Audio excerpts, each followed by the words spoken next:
Dobré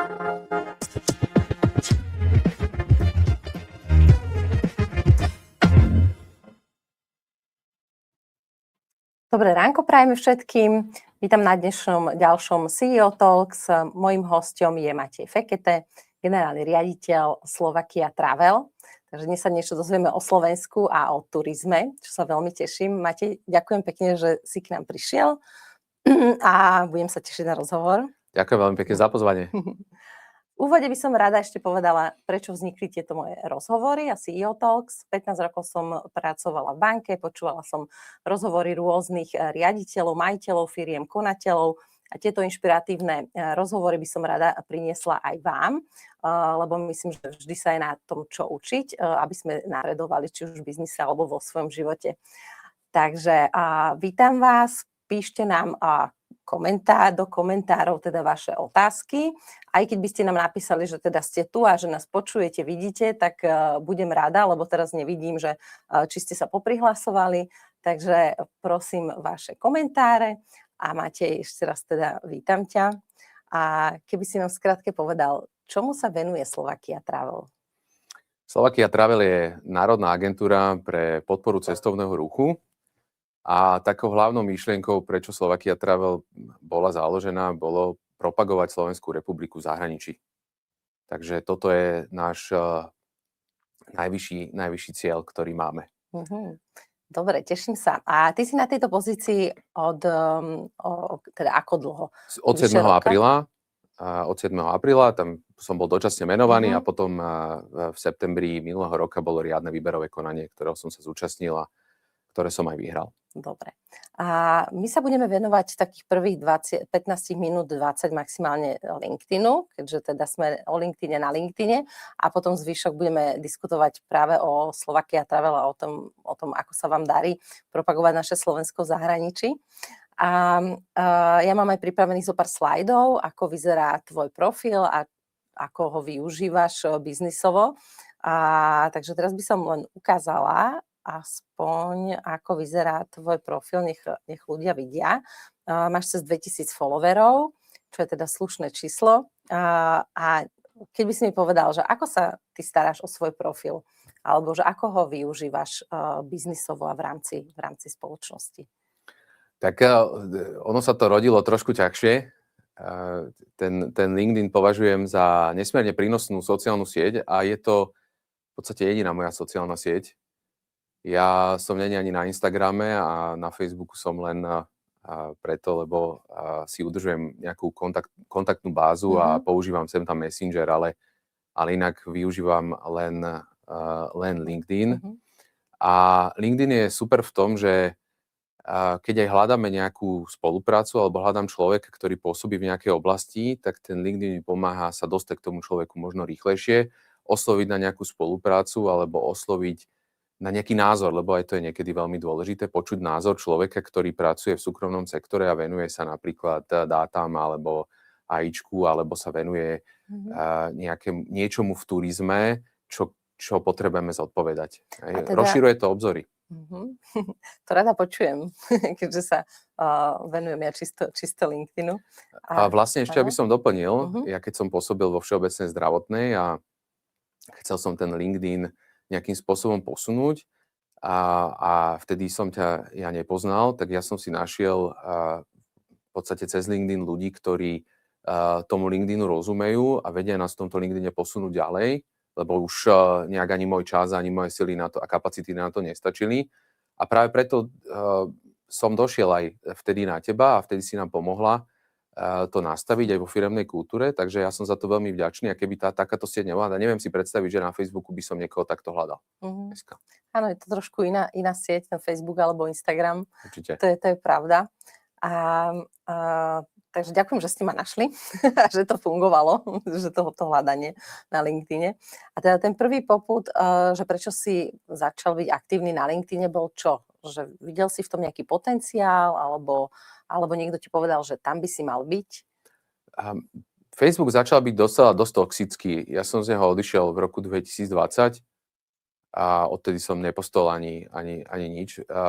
Ja si myslím, že som mal trochu šťastie, aj moji rovesníci, tom, že nás zastihol začiatky Facebooku vtedy, kedy neboli ešte smartfóny alebo neboli tak Mm. vyvinuté. Ja som mal Nokiu a bol som hrdý Nokista a na ten Facebook, keď som chcel, tak som sa musel pripájať cez počítač.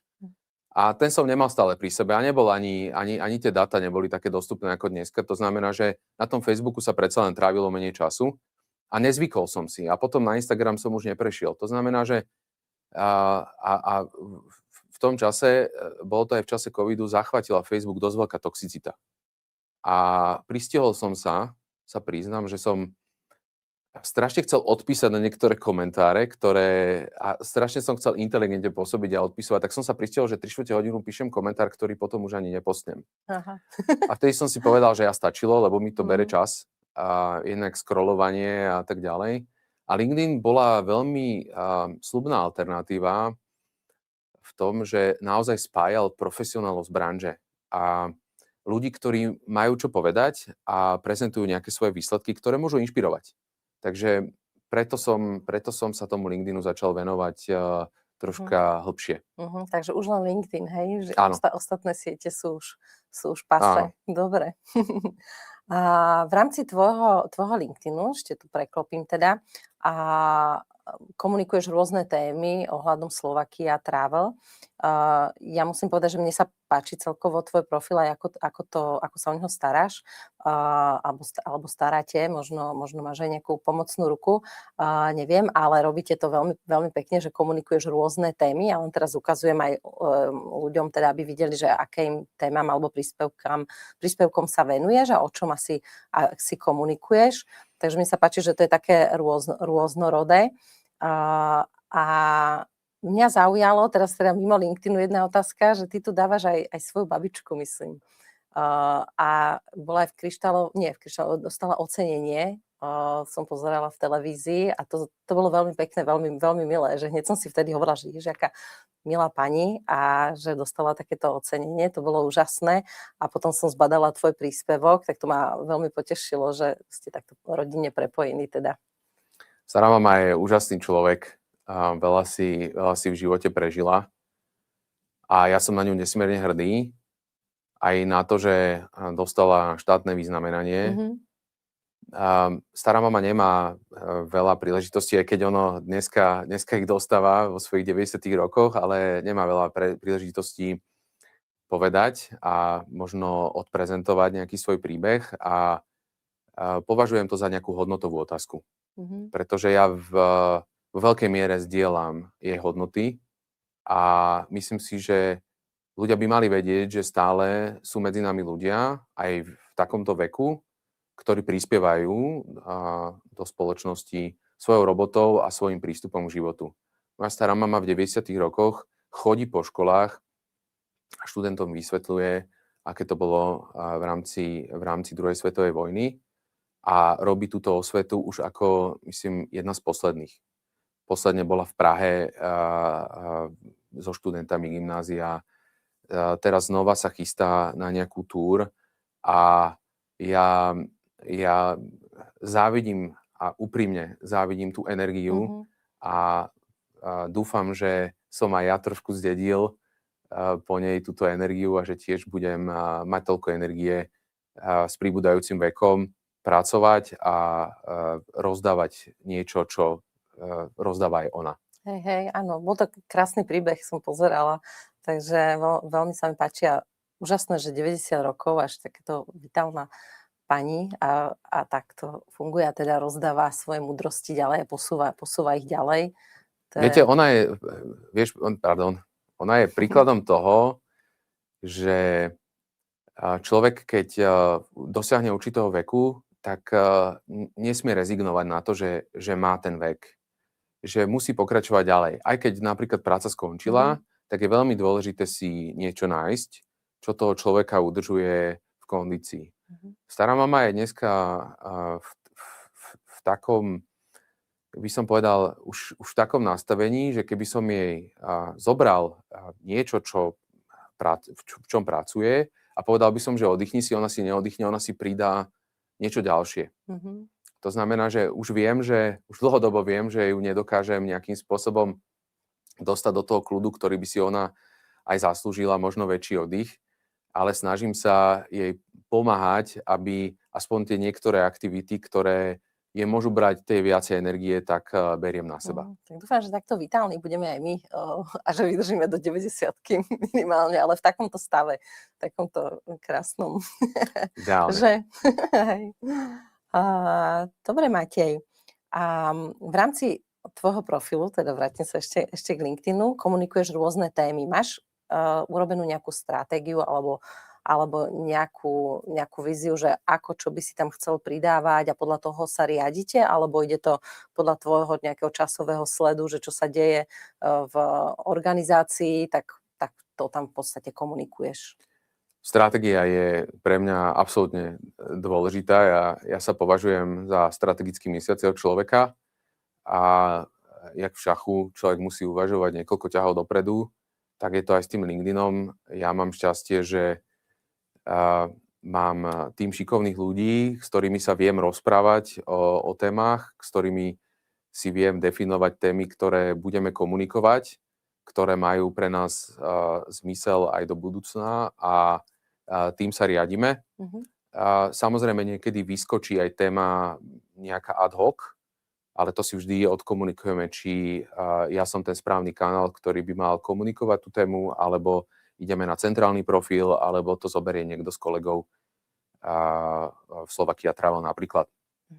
Čiže máte dopredu premyslené, že čo pôjde von. To sa mi páči. Sú samozrejme ľudia, ktorí vedia si dovoliť alebo môžu, že idú ad hoc, že zobudím sa, o tom napíšem a takto nejako fungujú. V niektorých prípadoch to ale samozrejme nie je moc efektívne, lebo potom sa človek nevyzná teda v tom celkovom profile a nie je mu jasné, čo daná osoba robí, ale páči sa mi, že na to idete takto premyslenie.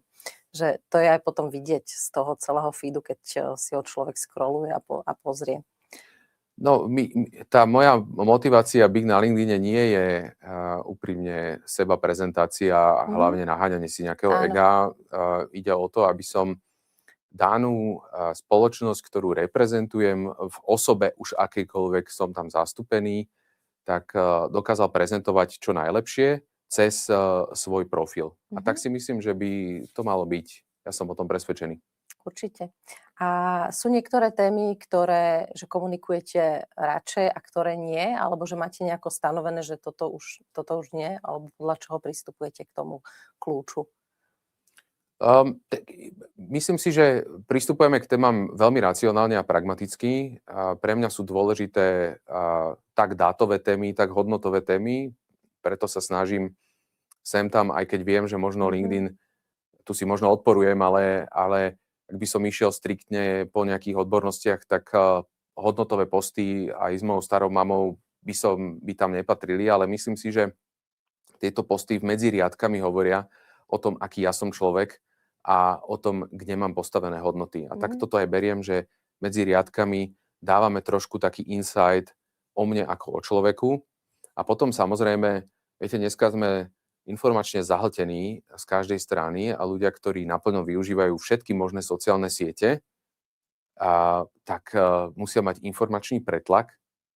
A my v rámci cestovného ruchu tiež nemáme veľa príležitostí komunikovať v televízii alebo v rádiu to, čo chceme a to, čo sa nám podarilo dosiahnuť.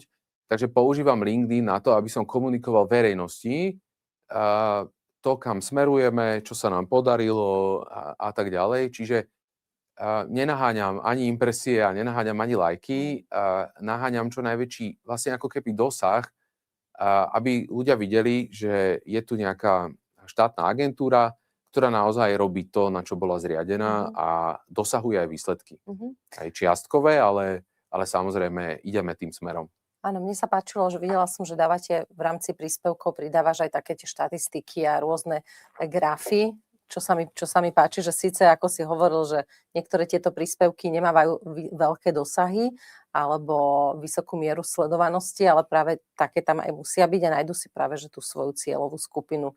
Takže za mňa dobrá kombinácia. Takže asi najväčší počet lajkov a teda dosahov dosiahnu také, kde bola aj tvoja stará mama alebo ty si a povieš niečo súkromie, ale to nie je tá pointa toho, prečo byť na LinkedIne. Presne tak, súhlasím. A musíme si uvedomiť aj trochu zodpovednosť za to, čo čo postujeme. Aj to si uvedomujem, pretože spoločnosť už je polarizovaná dosť. A každý máme nejaký politický názor. A to si plne uvedomujem a myslím si, že by sme sa dokázali veľmi korektne rozprávať o politike a o politických názoroch. Avšak nie všetci to dokážu. A práve preto LinkedIn nepovažujem dobrú platformu za politickú diskusiu. Lebo tá vždy vnáša do tej diskusie emócie. A ja ich vôbec neupieram nikomu. Každý z nás je formovaný svojim životom nejako a tie skúsenosti má každý iné. Ale na túto sociálnu sieť si myslím, že tá polarizácia patrí čo najmenej. Ja tiež vždy odporúčam, keď sa na to buď klienti alebo niekto pýta, že nepridávať moc tie politické veci, ako určite je to každého vec, čo dá na svoj súkromný profil a akým štýlom sa bude uberať, ale vie vám to možno aj pomôcť, ale aj veľmi pekne uškodiť, takže treba vždy dávať pozor alebo myslieť na to, že do budúcna čo a ako mi vie na tej platforme nejako dopomôcť kam.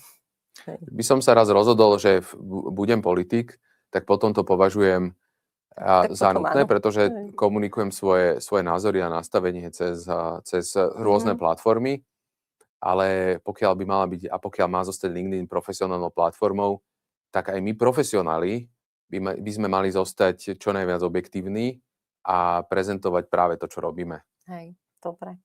A v rámci LinkedInu, keď využívate teda pre prezentovanie organizácie, pomáha vám to, že vidíš, aj pomáha vám to biznisovo v niečom, že či už alebo hľadať nových zamestnancov, alebo nejaké ďalšie spolupráce v rámci iných krajín, nejaké partnerstvá? Ja som človek, ktorý toto naozaj, ten networking berie veľmi vážne a veľmi pozitívne. A ja sa snažím, keď si ma niekto aj pridá a napíše mi správu, snažím sa mu odpísať, že prečo. Snažím sa, keď niekto napíše na spoluprácu, tak snažím sa nájsť si ten čas a stretnúť sa. Nie vždy sa to podarí, ale v tomto som taký optimisticko naivný, že by sme sa mali spoločne, aj napriek tomu, že pracujem pre verejný sektor, tak vieme sa spoločne nejakým spôsobom potiahnuť a samozrejme treba brať, že nie vždy sa všetko podarí, ale niekedy sa aj podarí. A práve to, keď sa to podarí, tak nám dáva tú pozitívnu spätnú väzbu a takú tú silu pokračovať ďalej. Napríklad, keď potrebujem cestovnú agentúru a vidím niekoho, kto reprezentuje cestovnú agentúru, tak si ho pridám, a keď potrebujem, tak napíšem. Keď hľadáme napríklad niekoho, kto nám spraví nejaký insight pre zamestnancov, tak tiež nemôžem pozerať zlaté stránky, alebo to už nefunguje, alebo ísť na Google. Proste idem na LinkedIn, ktorý je platforma preto, aby som vedel tých ľudí nájsť. Trošku, prepáč, trošku mi chýba na LinkedIne, a možno, že to tam je, len ja som na to ešte neprišiel, povedz. Že my keď hľadáme určité profesie, napríklad teraz sme nejaké otvorili, že nielen, že sú tam vypísané tie pracovné pozície, ale že ja viem mať nejaký pool ľudí, ktorí sa prihlásia do nejakej skupiny, že som voľný napríklad business developer, alebo som voľný content creator, alebo som voľný človek, ktorý robí internetové stránky. A v tom poole by človek len rozposlal tie nejaké pomyselné job descriptions a tam si možno našiel veľmi rýchlo, lebo takto čakáme, že nás oslovia. Ale ja som niekedy rád, keď ja dokážem niekoho osloviť a skúsiť ho presvedčiť, aby prišiel k nám pracovať. Ale teda využívate to aj konkrétne, že keď by ste niekoho hľadali, alebo také ešte nebol taký prípad, že keď niekoho hľadáte k sebe do organizácie a teda hľadáte cez LinkedIn? Ja to robím. Hej? Ja to robím. Ja keď vidím, že open to work a vidím tam tú profesiu, ktorá by nám pasla, tak ja tento profil dávam na naše ľudské zdroje. Že by som bol rád, keby bol oslovený. A samozrejme, vieš, tá fotka je jedna vec, aj to je jak CVčko, papier znesie. Ja toho človeka potrebujem vidieť, ja sa potrebujem s tým človekom porozprávať, počuť od neho, aké sú jeho myšlienky a názory a podľa toho vieme pokračovať ďalej. Hej, že papier znesie. Hej, Papier znesie, hej, také no. sa stáva, že niekedy. Hej. Áno, My áno. veľakrát sme málo úprimní k sebe. Niektorí, ja som veľmi kritický aj na seba, niekedy až moc, a veľa mám od seba očakávania a potom veľa očakávam aj od druhých. A je to niekedy na škodu, ja si to uvedomujem, ale asi toto už na sebe nezmením. Akurát jediné, čo viem a čo som sa naučil, je, že musím ľudí brať takých, akí sú a pracovať s tým, akí sú. Hej.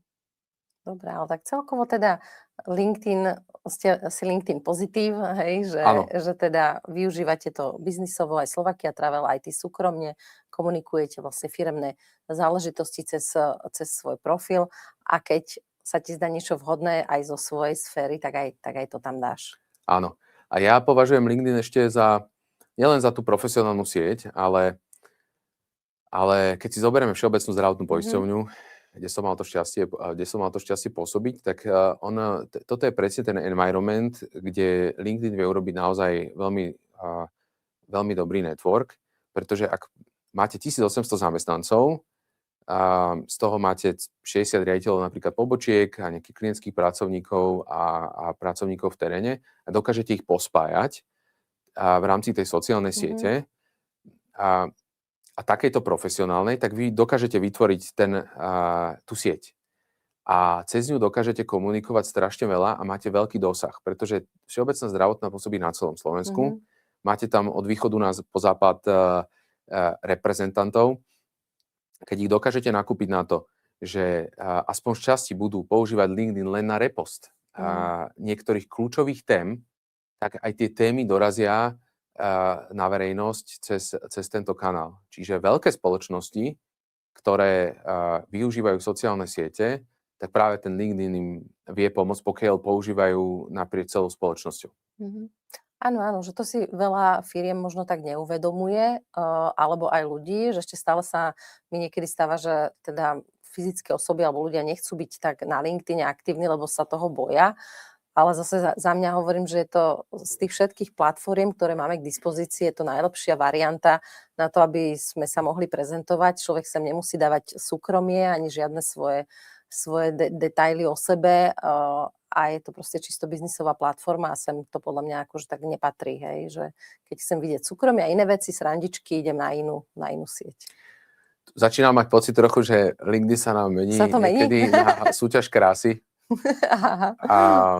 A všímam si, že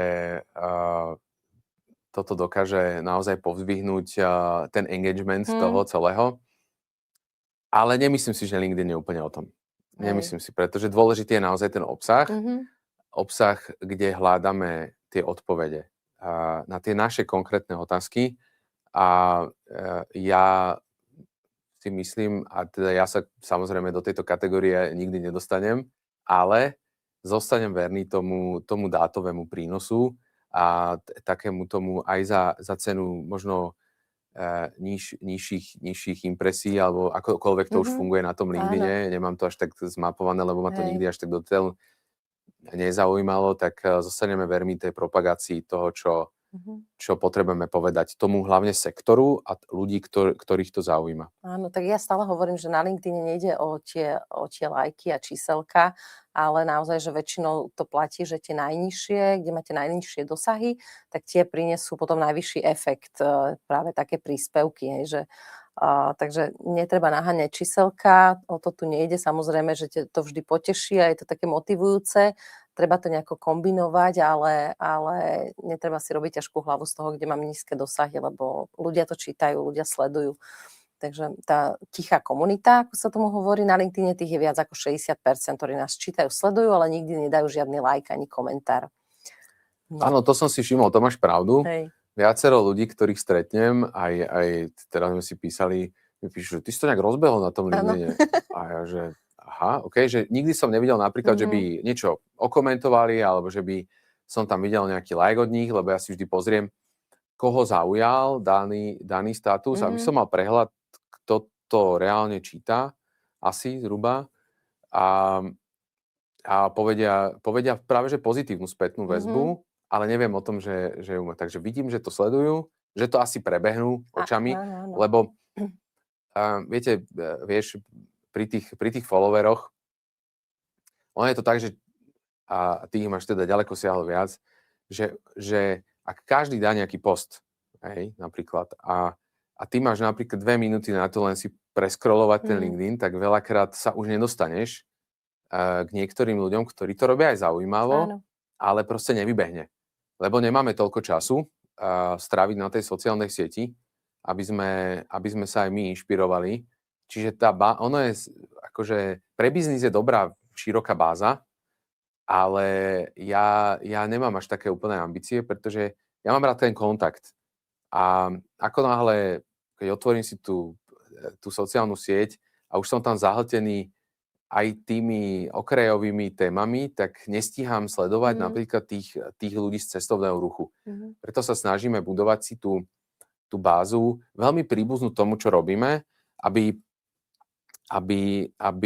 aj tie témy, ktoré sa komunikujú od tých ľudí, ktorých tam máme, boli nejako spojené s cestovným ruchom. Momentálne. A so zdravím, samozrejme, lebo to zdravie zostáva taká moja srdcovka. Dobre, Matej, a v rámci turizmu ideme teda na vašu organizáciu, na Slovakia Travel. V rámci turizmu, čo je taká najväčšia výzva pre nás, pre Slovensko teraz, alebo že čo je také aktuálne, čo riešite? Najväčšou výzvou pre našu krajinu, ktorú vnímam ja, tak je práca s dátami. My žijeme vo veľkej dátovej slepote.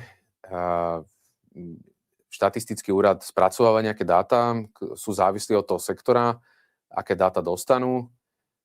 Oni potom tie dáta rozdeľujú v rámci štátnej správy na tých hráčov, ktorí s tými dátami pracujú. No ale prichádzajú jednak s oneskorením, však to je pochopiteľné, potrebujú nejaký čas. Čiže my v marci vieme januárove čísla a ak žijeme v takomto delayi, tak ani my nevieme úplne reagovať ako Národná agentúra pre podporu cestovného ruchu adekvátne, pretože keď ja viem v lete, že mi klesá nejaký počet turistov z niektorej krajiny, tak ja už neviem v lete pripraviť tú kampaň tak, aby som ich na leto nalákal. Čiže dáta budú naozaj obrovský challenge do budúcna. Ja som mal možnosť vidieť, ako to funguje v Maďarsku. Aký je rozdiel? Oni vedia v podstate okamžite, akú majú skladbu turistov v rámci krajiny. AI im vyhodnocuje anomálie a vedia s tým pracovať. Oni si v dashboarde vedia vyklikať muž, žena, takýto vek, tuto v tejto lokalite, takáto atrakcia, takéto jedlo v reštaurácii. Hej.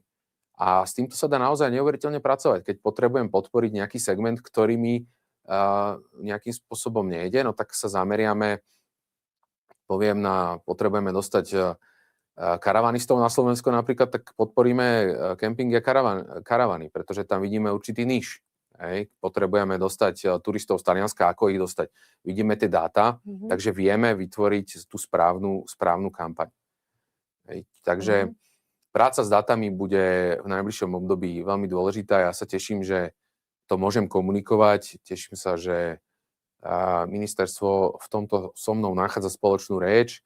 Teším sa, že sa mi podarilo dostať maďarskú stranu na konferenciu Horeca, ktorá bude v Jasnej už budúci týždeň, kde budú prezentovať práve sektoru, čo je ten e-vizitor a ako sa dá povýšiť ten e-vizitor, že to je prospešné vlastne pre celú krajinu a aj odburávať docela tú šedú ekonomiku, ktorá vlastne zapričňuje to, že dneska sa atribuje cestovnému ruchu niekde okolo 2 až 3% HDP.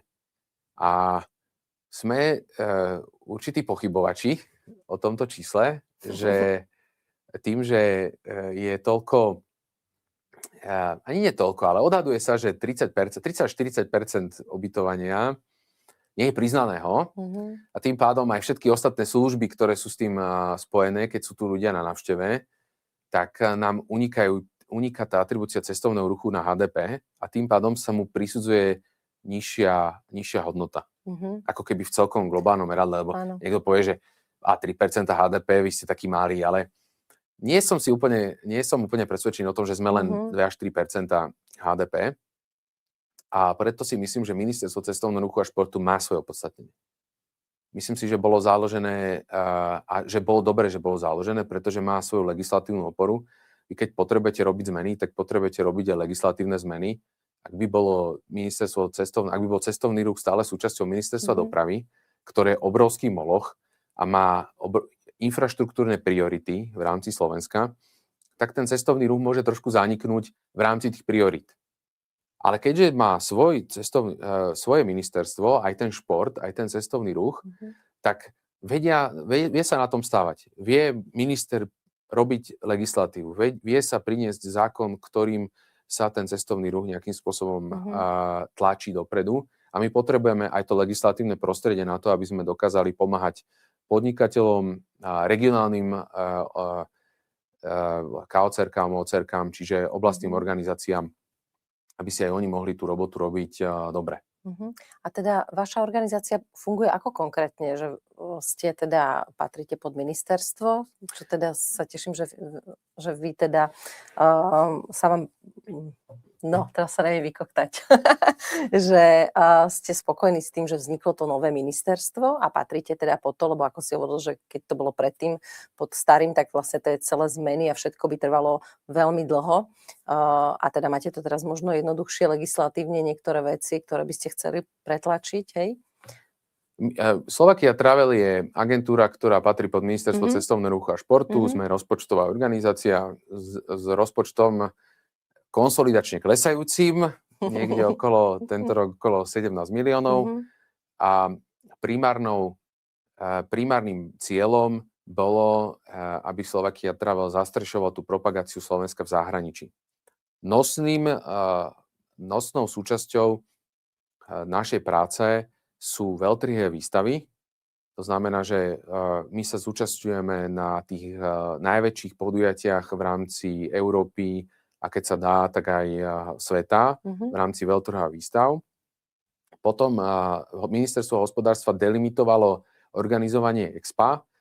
Slovakia Travel organizovalo Expo v Osake a budeme organizovať Expo aj v Belehrade.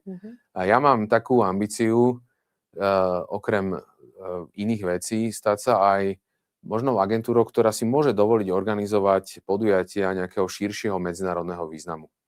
Takže tam by som veľmi rád ašpiroval, pretože sme ukázali aj teraz v Miláne, že vieme zorganizovať kvalitný event.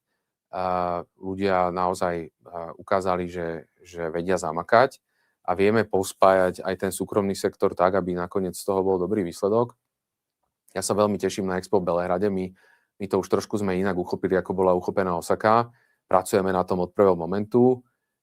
Čoskoro budeme vyhodnocovať verejné obstarávanie na štúdiu, ako vlastne budeme vyzerať na tom Expe. Som teda v očakávaní, ako to dopadne a s akými návrhmi pôjdeme. A potom znova budeme využívať LinkedIn na komunikáciu o tom Expe, pretože to Expo prináša aj mnoho biznisových príležitostí pre súkromný sektor a chceme ho tam mať zastúpený v čo najväčšom meradle. Práve o tom Miláne som videla aj viacero príspevkov, ktoré ste dávali, tak aj z toho som tak nasala nejakú atmosféru a videla som, že mala som teda pocit, že to bolo úspešne zorganizované, tak ako hovoríš, že to bolo na nejaké fakt, že top úrovni. Tak to ma potešilo, že som videla všade Slovensko. Ja, čo si všímam detaily, tak samozrejme, že ja nebudem nikdy 100% spokojný s výsledkom. Tak by to ale malo byť, že? Ale ľudia si zaslúžia môj rešpekt za to.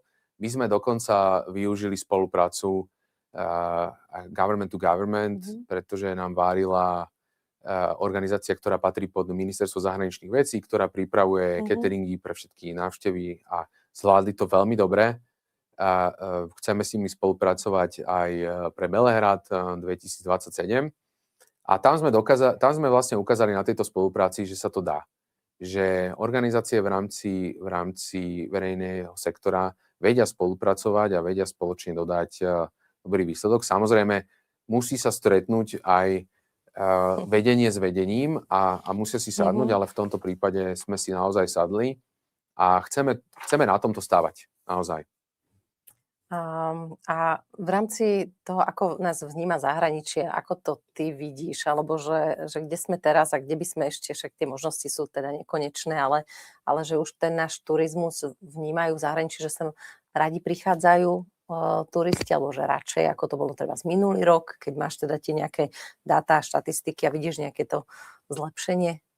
Cestovný ruch rastie ročne zhruba 2-3% celosvetovo.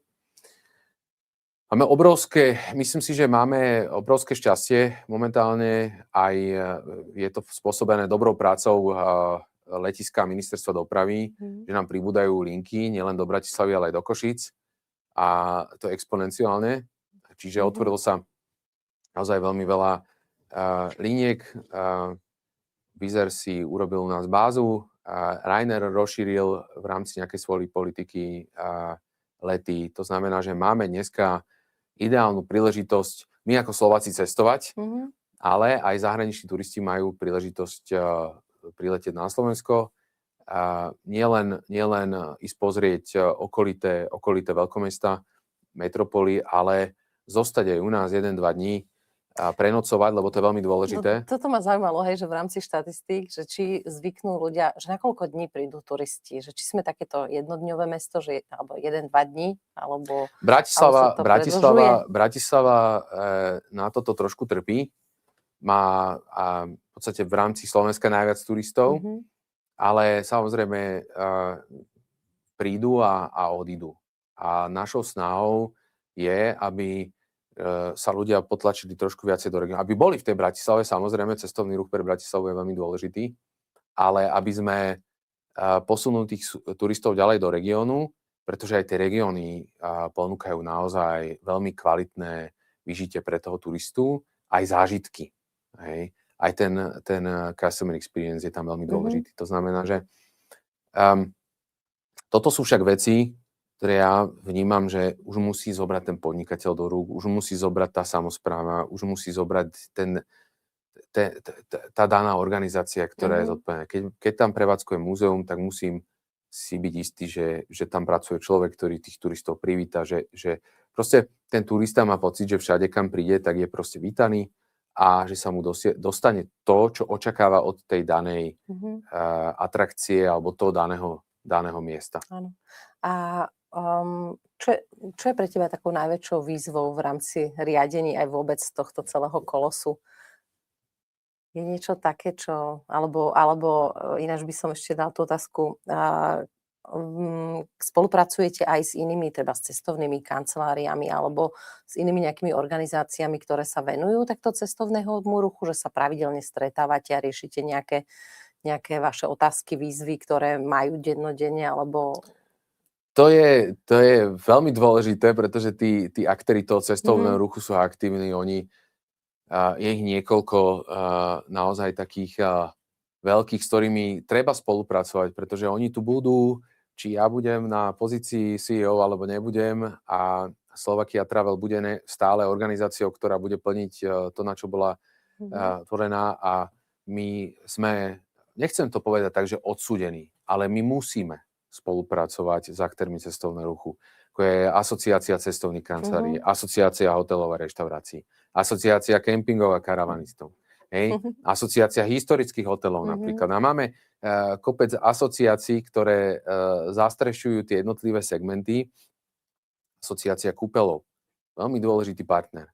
Že ak chceme daný segment, lebo keď si predstavíte Slovakia Travel, tak po správnosti my predávame pomocou marketingových nástrojov Slovensko v zahraničí. To znamená, že my dneska budujeme nejakú značku Slovensko, ktorá bola, myslím si, že snaha o uchopenie značky Slovensko tu nejaká bola v minulosti, ale my už 10 rokov používame Good Idea Slovakia. Ja si myslím, že tento brand už má to najlepšie za sebou a my sa potrebujeme posunúť. A potrebujeme vybudovať taký brand, ktorý je ľahko zapamätateľný, ktorý vieme predávať v zahraničí. A My ešte vieme vlastne to Slovensko rozvetviť na jednotlivé segmenty toho cestovného ruchu, ako je príroda, UNESCO pamiatky, víno, gastro, kúpele, termálne pramene, kemping, karavaning a tak ďalej. A tam by sme sa mali zastaviť. Lebo potom už prichádzajú oblastné, krajské organizácie cestovného ruchu, asociácie, podnikatelia, ktorí si potrebujú upratať tie svoje jednotlivé segmenty tak, aby dávali ten celok, ktorý my môžeme propagovať v zahraničí. Takže nesnažíme sa ísť úplne až na detail. Ale tie asociácie nám pomáhajú. Napríklad, keď robíme rôzne farm tripy, tak sa pýtame asociácie cestovných kancelárií, koho by nám odporúčili zo zahraničia, aké majú skúsenosti, ktorých túroperátorov sem dostať a tak ďalej. Keď sa bavím s hotelmi, tak teraz máme spoločnú konferenciu, ktorú tak by som povedal spoluorganizujeme, aj keď oni samozrejme hrajú ten prím, ale nám sa podarilo si tam urobiť náš vlastný stage a Slovakia Travel aj približiť tomu súkromnému sektoru trošku viacej a hovoriť o tých témach, ktoré sú. Takže pre mňa je ten networking naozaj veľmi dôležitý. Hej, tá spolupráca Určite. tam musí byť, aby to celé fungovalo. Musí. Hej. Hlavne oni rozumejú tomu svojmu segmentu, rozumejú podnikateľskému sektoru a my sme tu od toho, aby sme nerobili veci, lebo si povieme, že toto si myslíme. Ja mám milujem film Pulp Fiction a tam zaznela hláška, ktorú si pamätám dodnes, nechcem mysleť, chcem vedieť. A týmto sa ja snažím nejakým spôsobom riadiť. To znamená, že pýtame sa, dostávame odpovede, analyzujeme a potom ideme až von s niečím ďalším. Dobre. Ja vám, že znova pripomeniem, že môžete nám písať otázky, čo vás zaujíma, môžete sa spýtať Mateja.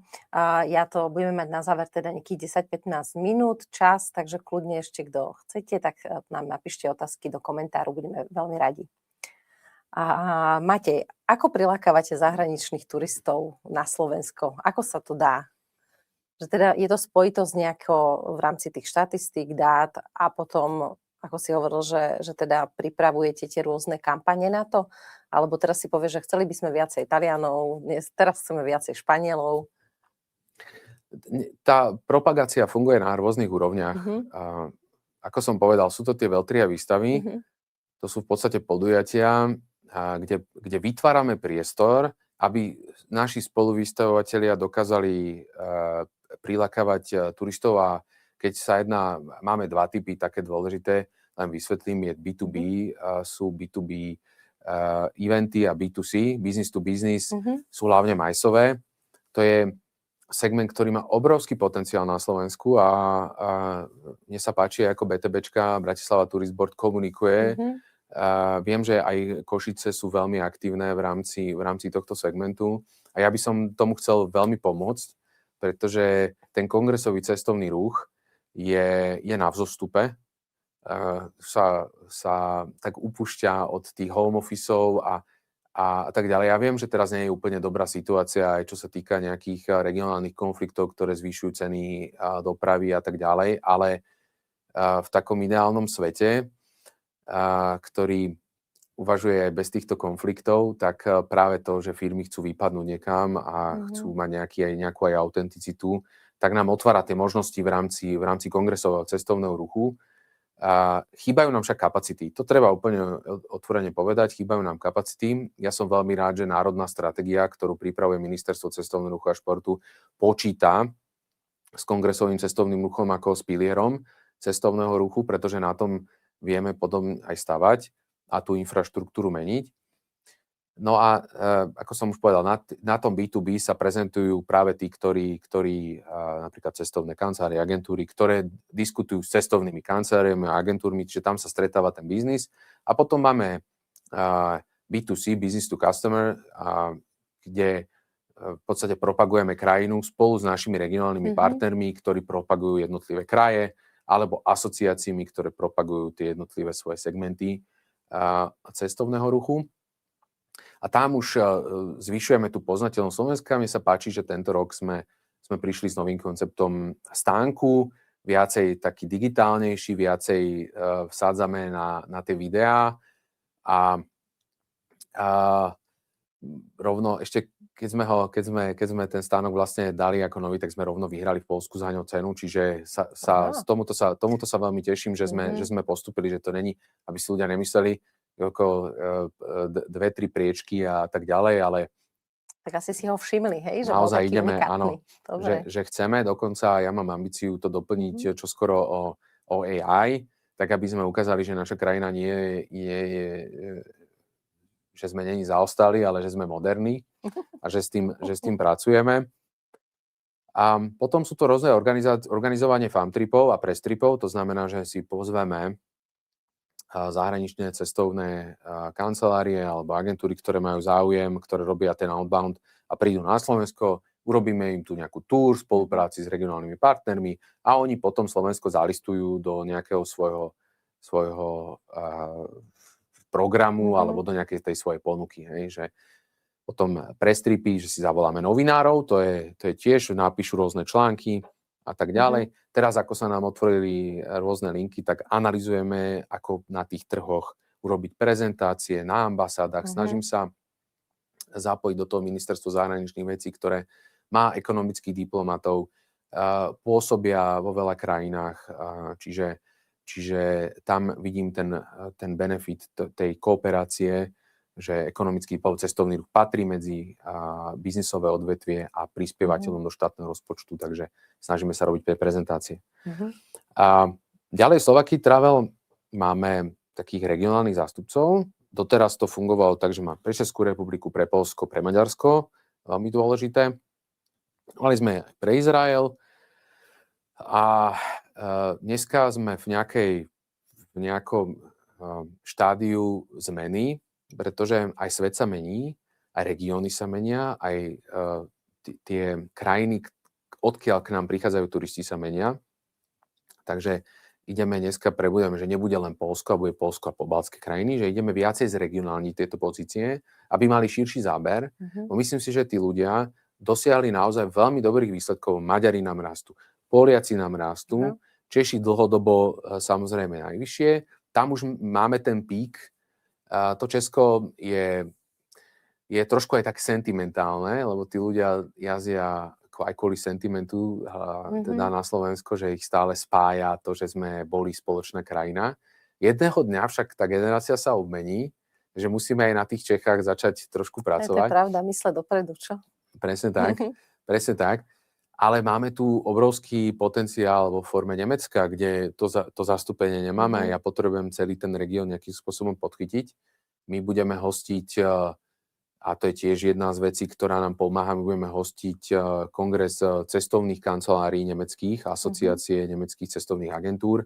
Príde 150 delegátov, oni si spravia svoj kongres a potom 2 dní sa my postaráme o to, aby sme vytvorili platformu rovno už u nás, že prídu všetci aktéri naši cestovného ruchu, aby sa rozprávali s turoperátormi z Nemecka a z toho by mal vzniknúť nejaký výsledok. A samozrejme povodíme ich po západnom a posnažíme sa čo najďalej ich povodiť a s tými, ktorí budú mať reálny záujem, tak sa dohodneme potom aj na výletoch, ktoré budú smerovať na smer Košice, lebo aj to je naozaj región, ktorý si zaslúži pozornosť. Určite. Takže v podstate sa zameriavate na tieto okolité krajiny v prvom rade, hej? Tak sú to naši najbližšie. Áno, najbližší a sú to trhy, ktoré nám rastú. A čo sa týka zimnej sezóny, tak sú najdôležitejší, pretože dneska Talian nepôjde lyžovať na Slovensko. Môže, ale majú oni svoje možnosti, ale maďarskí turisti svoje možnosti napríklad nemajú, rumunskí turisti ich majú obmedzenie, poľskí turisti tiež chodia lyžovať na Slovensko. Teraz je aj otvorená linka na sever do Gdaňsku, Poprad Gdaňsk. Čiže ona zase môže z tých nížinatých možností prilákať tých turistov do Tatier. Takže toto máte také akože zložitejšie, že musíte mysleť na tú letnú sezónu, zimnú, alebo že čo k ktorému turistovi možno viacej bude vyhovovať, alebo z ktorej krajiny, kto by sem radšej prišiel, ako hovoríš, kvôli lyžovaniu. Tá sezónnosť, tá sa aj mení. V lete býva teplejšie, v zime nám ubúdajú dní teda so snehom, takže aj tí podnikatelia, ja verím tomu, že to nemajú jednoduché, pretože náklady rastú a napríklad taká zimná sezóna sa skracuje. Ja tento rok, myslím si, že to podmienky boli ako tak. Hej. Ale my už ideme, a to je to, čo si možno veľa ľudí neuvedomuje, že zmena klímy prináša extrémy. Extrémy vo forme toho, že mám 5 zím veľmi priemerných a potom mi jedna vyskočí, že je akože fajn. Ale potom zase bude 6 zím, ktoré budú priemerné. A nám sa budú tie dni so snehom skrácovať. A verím tomu, že že sú v šuflíkoch rôzne plány toho, ako sú snehové emúzie, ktoré dokážu aj plus 10. Myslím si, že to aj dneska tak je. Ale lyžovačka není úplne o teple. Asi nie. Neviem si to úplne predstaviť. Ešte. Hej. V rámci toho, že ako sme my Slovensko, že čo je u nás také unikátne, že čo vy prezentujete v zahraničí, že prečo prísť na to Slovensko, lebo máme čo? Je nejaká taká vec, ktorú niekedy tak vypichnete, že prečo by sa mali turisti k nám prísť? My sme si nechali urobiť štúdiu, alebo respektíve mňa čakala na stole jedna štúdia. Áno, to som zvedavá. Kde najväčšou motiváciou turistov, ktorí prichádzajú na Slovensko, je voda. Je voda a možnosť byť pri vode. Takže toto je jeden z takých ďákov, ale tých, ako hovorím, Slovensko je brand, ktorý má svoje tie podsegmenty a my na to, aby sme, nie je úplne správne, a ja si myslím, že nie je ani dobré, keď si zoberieme krajinu ako Nemecko, dajme tomu, že teraz ja urobím jeden spot, ktorým proste dám o Slovensku najavo, že máme tu všetko. Ja si potrebujem urobiť domácu úlohu, ja potrebujem zistiť profil nemeckého turistu, potrebujem sa najprv opýtať, dobre, akého turistu my chceme. A chceme vekovú hranicu, príjmovú skupinu a tak ďalej. Ja viem si ich rozsegmentovať. Ako náhle ich mám rozsegmentovaných, tak si pozriem, čo tieto skupiny v Nemecku hľadajú.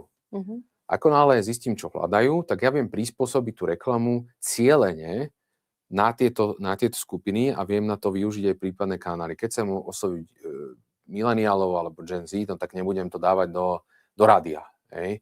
Ale keď naopak budem chcieť osloviť staršiu skupinu, ktorá aby prišla do kúpeľov, tak práve budem využívať tie platformy, ktoré sú najviac pre túto skupinu. Čiže si dobre vieš, že ten marketing je tak trošku veda. Ja sám nie som marketér, ja sa veľa vecí ešte učím a preto sa spolieham na to, že sa obklopujem ľuďmi, ktorí tomu rozumejú. Snažím sa spolupracovať s ľuďmi, ktorí to rozumejú, ktorí ma vedia aj posunúť dopredu. A vieme si povedať, lebo ja môžem mať nejakú víziu a môžem mať aj nejakú stratégiu, ale bez toho, že sa viem spoľahnúť na dobrý tím, tak tie výsledky proste neprídu. My sme si dali, Slovakia Travel pred môjim príchodom sa riadil stratégiou, ktorá bola robená v roku 2023. Najprv sme si spravili stratégiu našu internú. Čo chceme do roku 2025, čo chceme do roku 2030. To je veľmi dôležité. To je to, čo si sa pýtala s tým ľuďom. Ja som človek, ktorý potrebuje mať definované kroky, ktoré chceme. Určitá krátkodobá, strednodobá, dlhodobá stratégia musí byť a musíme si ju vedieť aj samozrejme updateovať a podľa nej ísť. Takže súčasťou toho sú aj nejaké klastre a súčasťou toho sú aj aktivity, ktoré ideme robiť pre dané trhy a my sme si to zavesili aj na internet, pretože ja potrebujem pre verejnosť sme boli čitateľní. A nemusí to byť ani široká verejnosť, ale hlavne pre tú, ktorá s nami robí. Aby sa nás nemuseli pýtať, no čo tam vy v Slovakia Travel robíte? Tak pozrite sa. Dávame vám na známosť, že náš plán aktivít, ktorý máme, je tu zavesený na internete a viete si pozrieť, čo budeme robiť a budeme to samozrejme updateovať. A keď máte ako keby pripomienky alebo nejaké požiadavky, prosím vás, napíšte nám to. Čiže ja som otvorený aj diskusii, pretože o tom to je. My nemôžeme robiť všetko dobre bez toho, aby nám ten sektor nedokázal s nami komunikovať. Tá komunikácia niekedy je ťažiskom problému. Veľakrát proste nekomunikujú spolu niektoré zložky štátu a súkromného sektora a medzi sebou aj súkromný sektor a medzi sebou štát. Tak to býva aj v iných organizáciách, že? A toto práve ja sa snažím. Ja sa nesnažím hľadať v každom teraz akože nejaké osobné, neviem čo ja. Ja mám tú strašnú výhodu, poviem to, že je to moja výhoda, aj keď som Mhm. prišiel do zdravotníctva, aj keď som teraz prišiel do cestovného ruchu, že sa považujem za manažera a nie som zaťažený sektorom. Keď pracujete x rokov, aj v tom zdravotníctve som veľa videl, že a ten mal už osobnú averziu voči tomu, lebo mali spolu nejaké možno nezrovnalosti biznisové, názorové a politické možno. Ale ja to nemám. Mne na to nie záleží na výsledku. Ja sa potrebujem dostať k tomu cieľu. A potrebujem si nakúpiť čo najviac ľudí na to, aby sme sa k tomu cieľu dostali. A to je, myslím, že to ten základ. Presvedčiť ich o tom, že ten cestovný ruch, keď sa bude dariť tej strane, tak sa bude dariť vlastne aj tej druhej. Určite. Spolupráca je každopádne dôležitá. Že? Matej, máme posledné minúty, uletelo ten čas, teda beží to s tebou, musím povedať. Máme 2 otázky, tak dám rýchlo tie a potom ja som sa ešte chcela niečo spýtať, ale tak dáme divácké otázky, dobre? Ľudská sa pýta, mňa by zaujímalo, ktoré oblasti Slovenska považuje pán Fekete za nevyužité v turizme a čo by sa malo zmeniť na ich lepšiu propagáciu? Myslím si, že tak menej využitý máme ten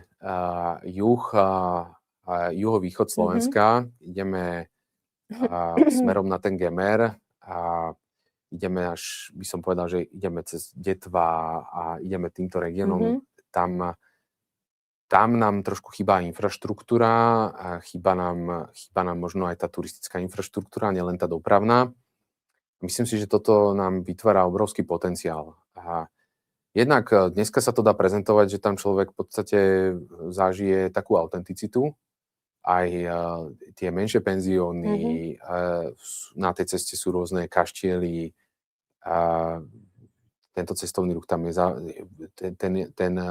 ten región má bohatú históriu, má folklór, je tam tá história. Určite aj dobrú kuchyňu a nájdete tam aj veľmi dobrých lokálnych vinárov. Akurát ten profil tých turistov veľakrát je taký, že nám do toho regiónu nezavíta. Naopak tí, ktorí zavítajú, sú prekvapení. Hej. Takže táto oblasť si zaslúži jednak nejakým spôsobom viacej finančných prostriedkov do rozvoja infraštruktúry a jednak si zaslúži vyššiu pozornosť. Dobre, ďakujem. Druhá otázka a potom už musíme končiť. A druhá otázka. Peter sa pýta, aké opatrenia je potrebné prijať, aby sa na Slovensku zdvojnásobil počet zahraničných turistov v horizonte 2-3 rokov? Dobrá otázka, ale rovno poviem, že na zdvojnásobenie turistov my nemáme kapacity. To si treba povedať. My možno by sme mali kapacity, ale ak tí turisti prídu v nejakom období, tak ich nebudeme mať kam ubytovať. Hej? A bolo by veľmi nedobré pre Slovákov, aby sa nám zvyšovali kapacity krátkodobého ubytovania vo forme napríklad Airbnb. Pretože musíme dávať pozor na to, aby sa nestalo to, čo sa stalo v niektorých iných západných krajinách, že to išlo na úkor domáceho obyvateľstva. Že rastú ceny bytov na úkor turizmu. To nie je dobre. To znamená, že my musíme budovať hotelové kapacity a zaplňať racionálne tie kapacity hotelov, ktoré už sú a napríklad v nejakých sezónnych častiach nie sú plne vybukované. Hej? Takže áno, super by bolo v ideálnom svete duplovať všetko a triplovať a tak ďalej, ale v tomto prípade neznamená viac, že je to lepšie. Musíme sa pozerať presne, keď viac, kedy, áno, a že čo znamenajú plné kapacity aj v hlavnom meste, keď sa zoberie a už aj v regiónoch, lebo aj ten domáci cestovný ruch tvorí veľmi veľkú súčasť cestovného ruchu, zatiaľ tú najväčšiu stále. A naši domáci sú pre veľa regiónov tí najdôležitejší turisti, preto my máme aj z regiónov ohlasy, že prosím, podporte aj domáci cestovný ruch. Preto môžete vidieť niekedy spoty aj na Slovensku, tam ide aj o to, aby sme my motivovali domácich, aby zostávali na Slovensku a dovolenkovali na Slovensku. To je tiež veľmi dôležité a táto požiadavka ide priamo zo sektora na nás. Takže my to vnímame a nejakým spôsobom sa tomu nevyhýbame aj tej domácej propagácii. Dobre. Matej, ďakujem veľmi pekne. Ja Na ďakujem. záver jednu otázku, poslednú, jednou vetou, keby si mal povedať nejakú myšlienku, nejaký odkaz, nejaké odporúčanie, že či už biznisové, alebo akékoľvek, že ako sa riadiť treba ďalej v živote, čo by bolo také, že by si chcel povedať na záver, aby si ľudia odnesli. Ja by som si veľmi želal, aby sme boli k sebe tolerantní, aby sme sa rešpektovali a dokázali akceptovať názor, ktorý je samozrejme nejakým spôsobom argumentačne a racionálne podložený. A veľmi by som si želal, aby sme sa viacej usmievali.